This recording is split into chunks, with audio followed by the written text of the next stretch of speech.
ఇందిరమ్మ ఇండ్ల నమూనాలు రెడీ 3 డిజైన్లు రూపొందించిన గృహ నిర్మాణ శాఖ అధికారులు సర్కారు పరిశీలనలో నమూనాలు వీటి ప్రకారం నిర్మిస్తేనే 5 లక్షలు ప్రజాపాలనలో 25 లక్షల దరఖాస్తులు అర్హులను తేల్చాకే పథకం అమలు అంటూ ఒకరు చూస్తాను.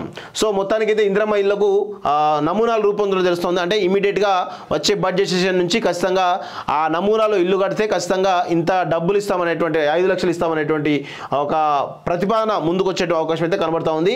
రాష్ట్రంలో ఇల్లు లేని పేదలకు ఇంటి నిర్మాణానికి ఇందిరమ్మ ఇల్లు పథకం కింద ఆర్థిక సాయం చేస్తామన్న కాంగ్రెస్ ప్రభుత్వం ఆ ఇళ్లను ఏ నమూనాలో నిర్మించాలో కూడా చెప్పనుంది. ఇందుకోసం గృహ నిర్మాణ శాఖ అధికారుల 3 రకాల ఇళ్ల నమూనాలు రూపొందించి ప్రభుత్వానికి అందజేశారు. వేర్వేరు కొలతలతో రూపొందించిన ఈ 3 డిజైన్లు ప్రస్తుతం ప్రభుత్వ పరిశీలనలో ఉన్నాయి. అయితే ఏ 3 ప్రభుత్వం ఏదో ఒక దాన్ని ఎంపిక చేస్తుందా లేక 3 డిజైన్లు ఎంపిక చేస్తుందా అన్నది తెలియాల్సి ఉంది. సొంత జాగా ఉన్న వారికి ఇల్లు నిర్మించేందుకు 5 లక్షల ఆర్థిక సాయం అందిస్తామని కాంగ్రెస్ సర్కారు ప్రకటించిన విషయం తెలిసిందే. అయితే ప్రభుత్వం ఎంపిక చేసిన నమూనా ప్రకారం ఇంటి నిర్మాణం చేపడితేనే ఈ సాయం అందిస్తారా అన్న దానిపై స్పష్టత రావాల్సి ఉంది. అధికారులు రూపొందించిన 3 ఇళ్ల నమూనాల్లో సింగిల్ బెడ్రూమ్ విధానంలో ఒకటి ఉండగా మరో 2 నమూనాలు డబుల్ బెడ్రూమ్ ఇళ్లకు సంబంధించినగా ఉన్నాయి.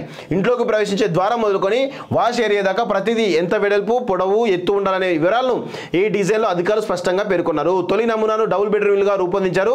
ఇందులో బేస్మెంట్ పునాదులు 506 చదరపు అడుగుల్లో ఉండేలా స్లాబ్ వేసిన తర్వాత ఇంటి గోడలను 430 చదరపు అడుగులో నిర్మించేలా ఈ నమూనా తయారు చేశారంటూ మొత్తానికైతే ప్రభుత్వం ప్రతిపాదిస్తున్న ఈ నమూనా ప్రకారం కనుక ఇందిరమ్మ ఇల్లు కనుక నిర్మిస్తే కనుక 5 లక్షల రూపాయలు ఇస్తామనేటువంటి ఒక ప్రతిపాదన ముందుకు వచ్చి తెలుస్తోంది. సో మరి దీన్ని ప్రజలు అంగీకరిస్తారా లేదా అనేది చూడాల్సిన అవసరం ఉంది. ఇందిరమ్మ ఇండ్ల నమూనాలు రెడీ 3 డిజైన్లు రూపొందించిన గృహ నిర్మాణ శాఖ అధికారులు సర్కారు పరిశీలనలో నమూనాలు వీటి ప్రకారం నిర్మిస్తేనే 5 లక్షలు ప్రజాపాలనలో 25 లక్షల దరఖాస్తులు అర్హులను తేల్చాకే పథకం అమలు అంటూ ఒకరు చూస్తాను.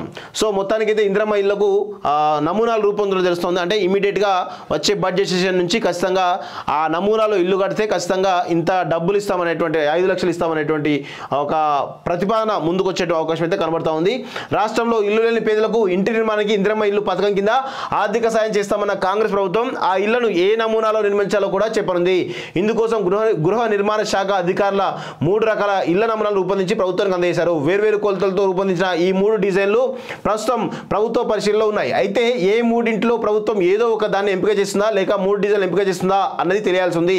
సొంత జాగా ఉన్న వారికి ఇల్లు నిర్మించేందుకు 5 లక్షల ఆర్థిక సాయం అందిస్తామని కాంగ్రెస్ సర్కారు ప్రకటించిన విషయం తెలిసిందే. అయితే ప్రభుత్వం ఎంపిక చేసిన నమూనా ప్రకారం ఇంటి నిర్మాణం చేపడితేనే ఈ సాయం అందిస్తారా అన్న దానిపై స్పష్టత రావాల్సి ఉంది. అధికారులు రూపొందించిన 3 ఇళ్ల నమూనాల్లో సింగిల్ బెడ్రూమ్ విధానంలో ఒకటి ఉండగా మరో 2 నమూనాలు డబుల్ బెడ్రూమ్ ఇళ్లకు సంబంధించినగా ఉన్నాయి. ఇంట్లోకి ప్రవేశించే ద్వారం మొదలుకొని వాష్ ఏరియా దాకా ప్రతిదీ ఎంత వెడల్పు పొడవు ఎత్తు ఉండాలనే వివరాలను ఈ డిజైన్లో అధికారులు స్పష్టంగా పేర్కొన్నారు. తొలి నమూనాను డబుల్ బెడ్రూమ్ ఇల్లుగా రూపొందించారు.